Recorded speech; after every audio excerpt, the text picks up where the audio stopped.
नमस्कार दोस्तों, शाम क्लास में आपका स्वागत है। मैं सुरेश कुमार। दोस्तों, आपको मालूम है कि आपका लेसन सेल चल रहा है और सेल में लगभग आपके प्राइमरी और सेकेंडरी सेल कंप्लीट हो चुके हैं और सेकेंडरी सेल का आपका लेड एसी सेल कंप्लीट हो चुका है।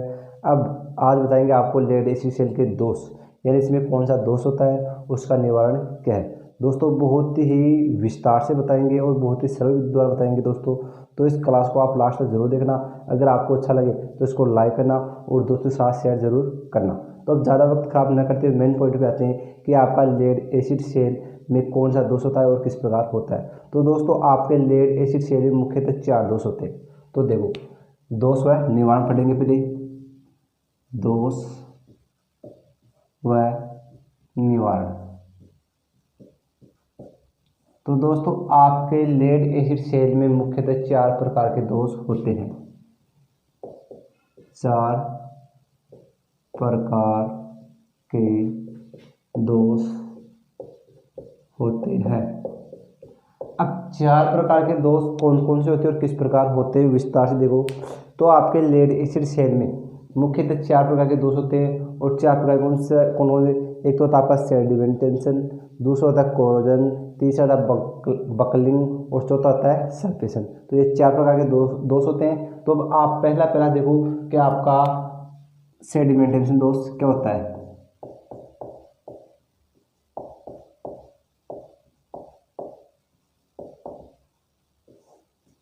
दोष, ठीक दोस्तों। तो आपका सेडिमेंटेशन दोष क्या होता है। तो आपका सेडिमेंटेशन दोष ये होता है कि आपका सेल होता है, यानी यह रेड लेड की लुगदी का बना होता है। आपको मालूम है आपका लेड एसिड सेल होता है जो रेड लेड की लुगदी का बना होता है। तो ये क्या होता है कि हम रिचार्जिंग करें या डिस्चार्जिंग करें, तो रिचार्जिंग और डिस्चार्जिंग के कारण इसकी लुगदी का कुछ अंश झड़ जाता है और झड़ जाने के कारण वह पेंदे में एकत्रित हो जाता है और पेंदे में एकत्रित होने के कारण इसकी शॉर्ट सर्किट होने की संभावना हो जाती है। तो ये शॉर्ट सर्किट होने की संभावना हो जाती है, तो इसे कहते हैं आपका सेडिमेंटेशन दोष। तो अब दोस्तों, ये सेडिमेंटेशन दोष है तो अब इसका निवारण भी होगा। तो इसका निवारण क्या होता है कि आपका आता है अशुद्ध जल, यानी डिस्टिल वाटर, यानी आपका डिस्टिल वाटर यानी शुद्ध जल आता है, वो आता है, तो वो इसके निवारण के लिए काम में लेते हैं। अब डिस्टिल वाटर डालने से क्या होता है, शॉर्ट सर्किट दोष कम हो जाता है। दोस्तों, कम हो जाएगा, पूर्णतः खत्म नहीं होगा, ध्यान रखना। क्यों? क्योंकि वो तो आपके रिचार्जिंग और डिस्चार्जिंग फिर तो वापस होगी, तो ये दोष वापस भी हो जाता है। यानी कुल मिला के ये दोष कभी भी पूर्णतः समाप्त नहीं किया जा सकता। तो सेडिमेंटेशन दोष क्या होता है, यानी यह लेड एसिड सेल, आपको मैं लिखवा देता हूँ, दिक्कत आई। Lead acid cell, lead acid cell red lead की लुगदी का बना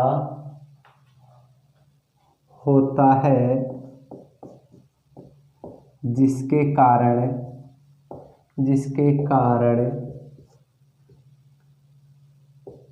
चार्जिंग व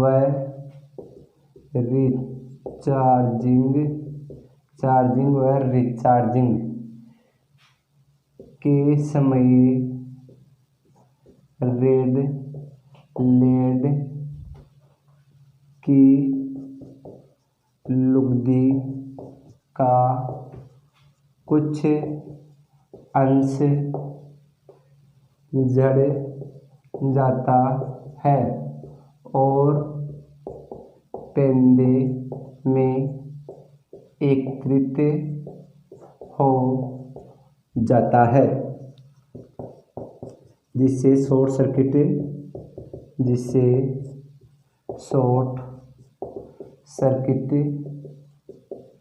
की संभावना बढ़ जाती है, जिसे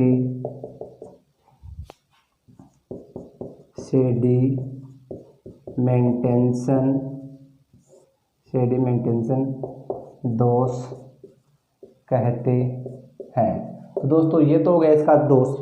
अब बात करें निवारण की दोस्तों, तो इसका निवारण क्या होता है, निवारण यानी आसुत जल डालें, यानी कुल मिला के आपके लेड एसिड सेल में आप आसुत जल डालोगे तो ये हो जाएगा आपका निवारण इसका। अब आसुत जल क्या होता है, आपका डिस्टिल वाटर। तो मेरे हिसाब से दोस्तों आपको सेडिमेंटेशन दोस्तों में किसी प्रकार की दिक्कत नहीं होगी इस दोस्त में। तो इसका दोस्तों निवारण कंप्लीट हो चुका है। अब आगे पहला प्रकार क्लियर हो चुका है, अब बताएंगे आपको दूसरा प्रकार। तो दोस्तों दूसरे प्रकार में देखो, दूसरा प्रकार यानी दोस्तों आपको सभी दोस्त विस्तार से कराएंगे और बहुत ही सरल तरीके से बताएंगे। बस आप तो क्लास पूरी देखते जाओ, किसी प्रकार की दिक्कत नहीं आएगी। तो अब आपका दूसरा है कोरोजन, यानी आपका दूसरा दोस्त क्या है, कोरोजन। अब आपका कोरोजन दोष होता है, वो क्या होता है कि आपका लेड एसिड सेल होता है, यह वायुमंडल की नमी तथा अम्ल के छिटकने के कारण सेल के संयोजक होते हैं। और आपको मालूम सेल के संयोजक होंगे वो किसके होंगे, तांबे और लेड, तांबे होंगे।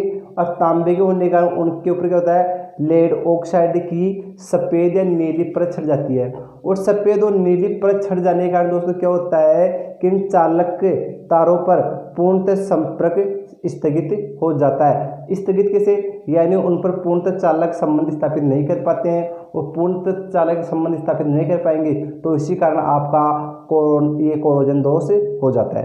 तो ये कोरोजन दोष हो जाता है।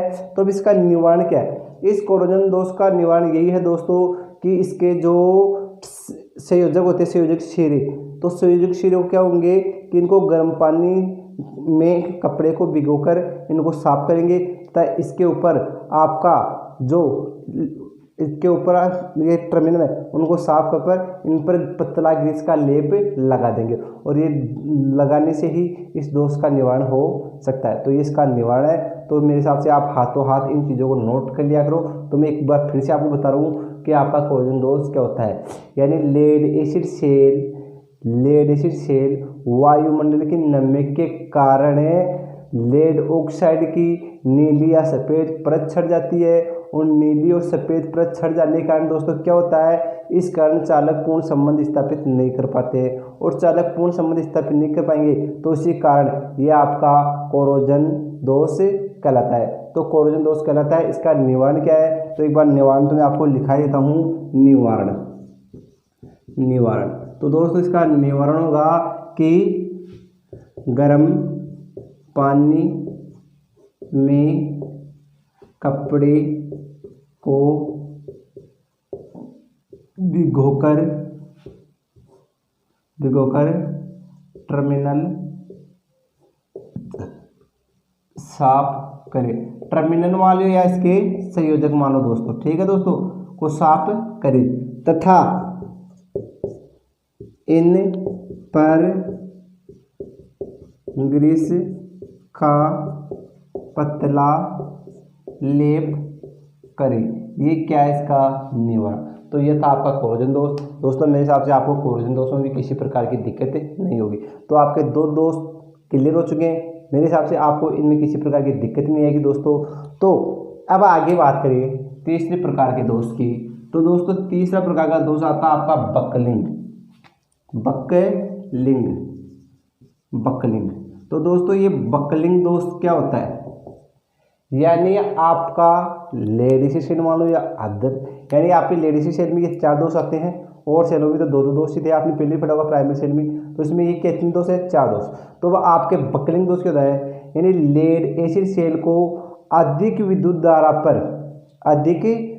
धारा दर पर चार्ज करना या डिस्चार्ज करना। तो इसको चार्ज और डिस्चार्ज करेंगे तो इनकी प्लेटें ऐंठ जाती है, यानी मुड़ जाती है, और मुड़ जाने के कारण ये प्लेटें आपस में शॉर्ट सर्किट हो जाती है। इसी दोष को बोलते हैं बकलिंग दोष। एक बार दोबारा से देख लो, नोट पे कर लो, यानी आपका बकलिंग दोष होता क्या है, लेड एसिड सेल को अधिक विद्युत धारा पर आवेशित करना या अधिक विद्युत धारा दर पर निरावेशित करना। से ये प्लेटें, लेडीज सेल की प्लेटें मुड़ जाती है और मुड़ने से ये सेल शॉर्ट सर्किट होने की संभावना बढ़ जाती है।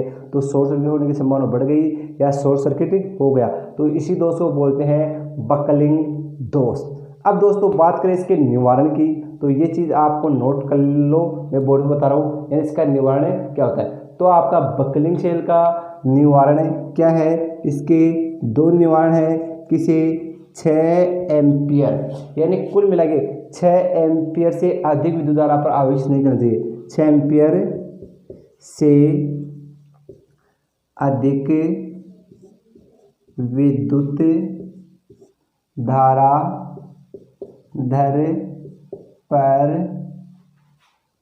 आवेशित नहीं करना चाहिए। यह तो हो गया इसकी चार्जिंग प्रक्रिया। अब बात करें इसके डिस्चार्जिंग प्रक्रिया, तो इसे 25 एम्पियर से अधिक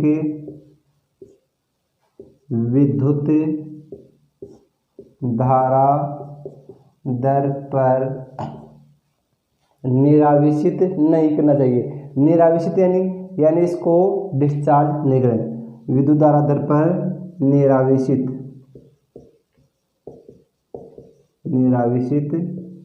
नहीं करना चाहिए। तो ये हो गई क्या इसके निवारण। तो आपका मेरे हिसाब से बकलिंग में किसी प्रकार की दिक्कत नहीं होती है। अब दोस्तों ये दो चीज़ें आप देख रहे हो, एक तो 6 एम्पियर से अधिक विद्युत धारा पर आवेश नहीं करना है, एक तो बोल रहा है कि 25 एम्पियर विद्युत धारा दर पर निरावेशित नहीं करना चाहिए। दोस्तों इसके अलावा दो चार्जिंग विधि और होती है। दो चार्जिंग विधि कौन सी होती है, आपने नाम ही सुना होगा। एक तो होती है आपकी ट्रिकल चार्जिंग, एक होती है बूस्ट चार्जिंग। तो ट्रिकल चार्जिंग क्या होती है और बूस्ट चार्जिंग क्या होती है। तो दोस्तों आपको बता दूं मैं, ट्रिकल चार्जिंग होती है यानी निम्न मान की विद्युत धारा, और निम्न मान की विद्युत धारा कितनी, 1 एम्पियर। निम्न मान की विद्युत धारा और अधिक समय तक बैटरी को आवेशित करना, यानी अधिक समय तक बैटरी को आवेशित करना, यह आपकी ट्रिकल चार्जिंग कहलाती है। अब अधिक समय क्या होता है दोस्तों, यानी इसमें अधिक समय होता है, यानी 1 एम्पियर की विद्युत धारा दे रहे हैं लेकिन लंबे समय तक चार्ज करें, वह कहलाती है आपकी ट्रिकल चार्जिंग। एक होती है बूस्ट चार्जिंग, यानी बूस्ट चार्जिंग क्या होती है, यानी अधिक विद्युत धारा, यानी अधिक मान की विद्युत धारा देकर कम समय में बैटरी को चार्ज करना, बूस्ट चार्जिंग कहलाती है। अब आप लोग देखते हो कि कोई चार्जर होता है जो मोबाइल को धीरे चार्ज करता है, कोई चार्जर होता है जो मोबाइल को जल्दी चार्ज करता है। तो दोस्तों अब आजकल सभी ये सोचते हैं कि जल्द मोबाइल चार्ज हो जाए। आप सोच तो लेंगे, लेकिन इसे होगा क्या, यानी अगर आप जल्द के चक्कर में चार्जर लेके आओगे तो आपका मोबाइल की बैटरी जल्दी डैमेज हो जाएगी। तो इसके लिए यही करना चाहिए कि आपकी ट्रिकल चार्जिंग विधि द्वारा जो चार्जर आता है वही काम में लेना चाहिए, क्योंकि ट्रिकल चार्जिंग क्या होगा, लंबा समय लेकर चार्ज होगी लेकिन उसकी बैटरी उतने लंबे समय तक चलेगी। बूस्ट चार्जिंग क्या होगा, जितनी जल्दी वो चार्ज होगी उतनी जल्दी डिस्चार्ज होगी, दूसरे जल्दी ही वो बैटरी खराब हो जाएगी, यानी उसके अंदर की प्लेटें डैमेज हो जाएगी, यानी शॉर्ट सर्किट हो जाएगी। क्योंकि कुल मिला के बूस्ट चार्जिंग हो गई आपका एक तरह का बकलिंग दोष हो गया, यानी अधिक विद्युत धारा की दर पर अधिक मान की विद्युत धारा दर देकर बैटरी को चार्ज करते हैं तो उनकी प्लेटें ऐंठ जाती है, और ऐंठ जाने से क्या होती है, दोनों प्लेटें शॉर्ट सर्किट हो जाती है। तो ये कुल मिला के बूस्ट चार्जिंग मान लो, बकलिंग मान लो, दोनों एक ही है। तो आप ये मत सोचना कि मोबाइल जल्द चार्ज होगा, जल्द के चक्कर में खराब भी हो सकता है। तो ये आपका बकलिंग दोष कंप्लीट हो गया।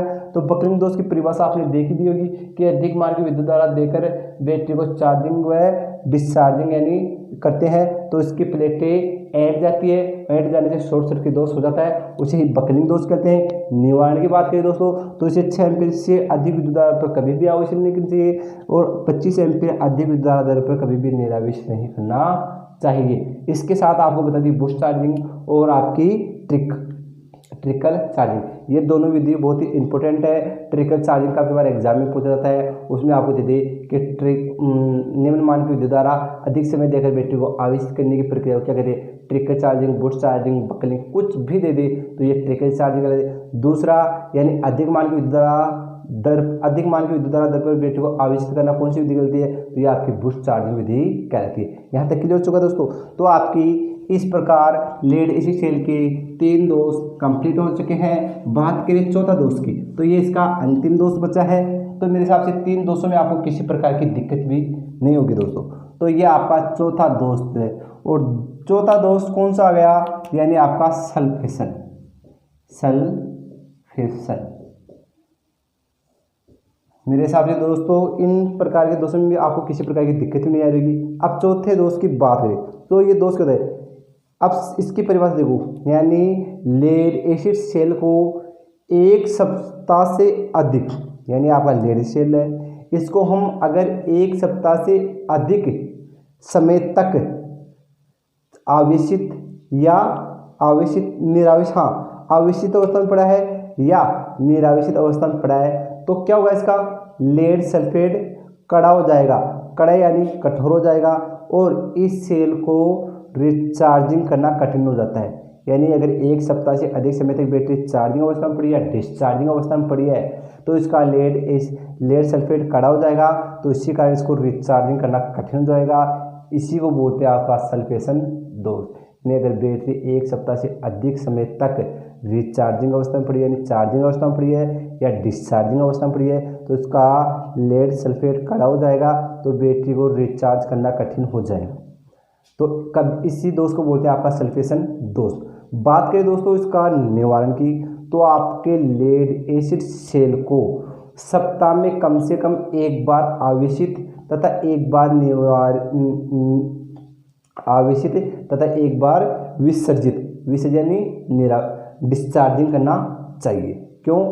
क्योंकि यदि किसी कारण से किसी सेल में ये दोष हो भी जाता है, यानी माना कि आप सही होने के बाद में क्या करेंगे, कम से कम आपको एक सप्ताह में कम से कम एक बार चार्जिंग और एक बार निरावेशित यानी डिस्चार्जिंग करना चाहिए। और अगर किसी कारण से आपके सेल में ये दोष हो गया तो इसका निवारण क्या है, तो दोस्तों इसका निवारण यही है कि लंबे समय तक बैटरी को आवेशित करना और निम्न विद्युत धारा दर पर। और अभी मैंने आपको बताया था कि लंबे समय तक निम्न मान की विद्युत धारा से बैटरी को चार्ज करना क्या कहलाता है, आपकी ट्रिकल चार्जिंग विधि कहलाती है। तो मेरे हिसाब से इसमें आपको किसी प्रकार की दिक्कत नहीं है। तो सल्फेशन दोस्त एक बार दोबारा से देख लो, अगर आपकी बैटरी एक सप्ताह से अधिक आवेशित या निरावेशित यानी अप्रयोगित रूप से पड़ी है, तो उसका लेड सल्फेट कड़ा हो जाएगा और बैटरी को रिचार्जिंग करना कठिन हो जाएगा, उसे सल्फेशन दोष कहते हैं। इस दोष का निवारण यही है कि बैटरी को लंबे समय तक निम्न मान की विद्युत धारा देकर आवेशित करना चाहिए। तो इस प्रकार आपके लेड एसिड सेल के चारों प्रकार के दोष निवारण कंप्लीट हो चुके हैं। दोस्तों मेरे हिसाब से आपको इन प्रकार के दोषों में आगे किसी प्रकार की दिक्कत नहीं आएगी। तो दोस्तों आपको मालूम है ये आपकी इलेक्ट्रिशियन थ्योरी ऐसी चीज़ है, इसका आप लगातार पढ़ते रहोगे तो ये याद रहेगी, अन्यथा ध्यान रखना ये अपने आप ही माइंड से हट जाती है। तो कुल मिला के आपको लगातार पढ़ना है, क्योंकि ये एक तरह की देसी दवाई है, अगर आप रोज़ लोगे तो आपको काम करेगी, अन्यथा काम नहीं करेगी। तो दोस्तों आज के लिए बस इतना ही। आपका इसी प्रकार